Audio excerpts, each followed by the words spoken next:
Nandi alizengua kistyle.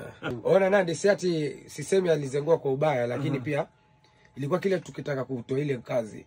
Yeye yatoa vipingamizi. Wewe unataka badilisha hivi sijui fanya. Tuamwambia sawa badilisha.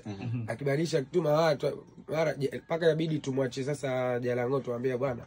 Bro wewe sasa dili naye. Mimi kwa sababu si atuelewi Nandi yatakaje yani ngoma isaundi vipi sielewi. So ikakuwa hivyo basi paka mwisho mimi kamwambia Motive tosha bana. So lazima inabidi yuko simkaizika. Inapenda vile masauti wa Gamiri. Kuna vitu fulani yani vinatokeaga kama unafanya kazi na mtu kunakuwa na mvutano mwingi. So kama shule ilikuwa niko na morali nao sana, lakini mwanzo ilianzia shida kwenye huko producer kwa sijui ampoteza files yule msanii niliofanya naye mpaka mwisho akaboeka akakuta mwanangu hii kazi sasa hii miaka 2 yaenda. So nilivyo-release pia alikuwa morali yake shaisha. So mimi pia naye kuipushika kwa uzito kidogo. Lakini sitikii mwanao mzee.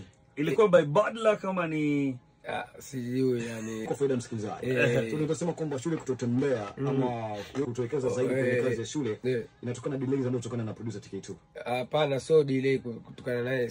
Sawa yeye kidogo alipoteza files mimi sielewi. So sielewi upande wake ilikuwa vipi, but ilikuwa kidogo kuna uzito, then ilikuwa amenitumia demo yake. So nikamwambia Techniques wewe fanya vile utafanya. Techniques akaigawanya beat na vocal akaifanya ndio hiyo mbeo sahihi kwa hiyo. So ina maana ya TK2 kutoka. Lakini namsikia kwenye TK2 kwenye the same track but take ilibidi aigawanye vocal aitoe na beat ndio ili ifate kupata volume zaidi ni kitu kama hivyo yao. Tokea bwana COVID 2020 mpaka leo akuja tokea hit song ambayo unasema chimbuko lake ni Pandiza Pwani. Mimi naona zimetoka ni watu tu hawatakusikiza tu, lakini ngoma zilitoka. Kama mimi after 2020 nilitoa ile Dawa Baridi kwa ngoma kubwa sana.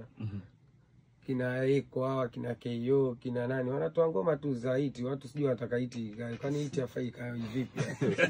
Lakini mimi naona watu wanafanya kazi poa. Yani watu wanafanya ni tu mashabiki wa support tu wasanii, lakini hiti zimetoka yani. Sema watu wanapenda sana ile muziki ile after 2020 kama mbio watu akili zao zilichanganyikia. Ile COVID ile ilichanganya watu akili ile mzee.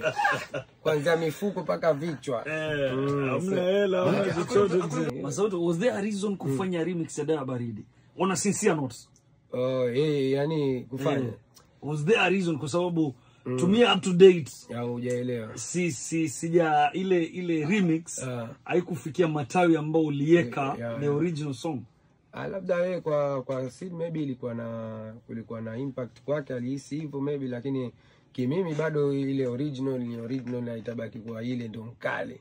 Lakini kwa sababu si yule ni msanii wa nje pia alikuwa time hiyo Gucci nini, basi akaona tu acha tusafiri naye.